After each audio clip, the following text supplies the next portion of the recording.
It's nice to see that Best Girl Gina is back, and it seems like she's not going to be just a random character that only comes every now and again. Hopefully she'll be a pretty prominent character, someone who does keep popping up. But I love how Gina was implemented into this episode and how she was actually the one, it feels like, rooting for Sophie, but she wanted to make sure Sophie understood what she was getting involved with these Makai Knights, these Makai alchemists and things like that. And I really like this episode. It was completely ridiculous. Once again, we have this very creepy woman who supposedly fixes family issues, troubled children, and troubled parents, and she's a very in-your-face kind of woman, as we can see with her interactions with Sword. And I have to say, Sword, for all of his perversions, he at least does have standards. He doesn't just go after anyone. And I think one of the most humorous parts to this episode is how what Sword considered to be dangerous is where this woman was really trying to take advantage. Almost went all the way, and he was supposed to play it up. And I just love how the danger to him in this episode was almost having to sleep with this woman.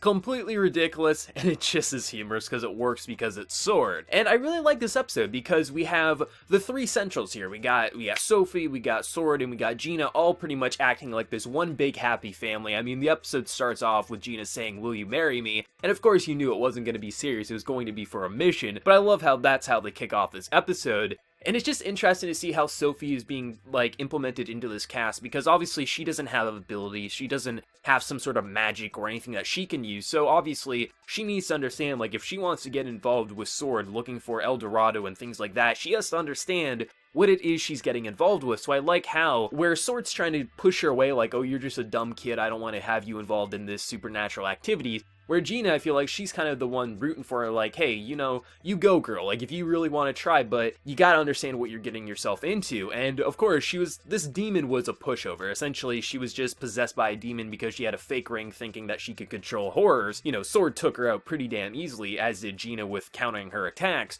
But I like how the entire episode was really about, is kind of like Sophie's episode to see what exactly it is she's getting involved with. Of course, within the first episode or whatever, Sword saved her from a horror, but it wasn't really her willingly getting involved with the one, so I like how they put her into the forefront and show her the fear that she'll have to deal with. And I like how at the very end, essentially, she still comes back and she's like, I want to work with trying to figure out who El Dorado is. Gina's just kind of that one being like, alright, you proved yourself, and she just leaves them to it kind of a thing. And I like how their interactions are working. I don't expect we'll see Gina every other week or things like that, but it's nice to see that within these 5 episodes, we've had 2 episodes with her, so I hope that she continues to be a reoccurring character because I really like how she is. She's bad to the bone, she's in your face, and she knows how to take care of herself. And I just love how her interactions work with Sword. It's this very playful and kind of flirtatious relationship with Sword, but you know it'll never go past that even if Sword wanted it to. And it's just such a charming show. Like, the horrors haven't been that dangerous in terms of, like, it really took Sword or some of the other alchemists to really take them out. But the designs and just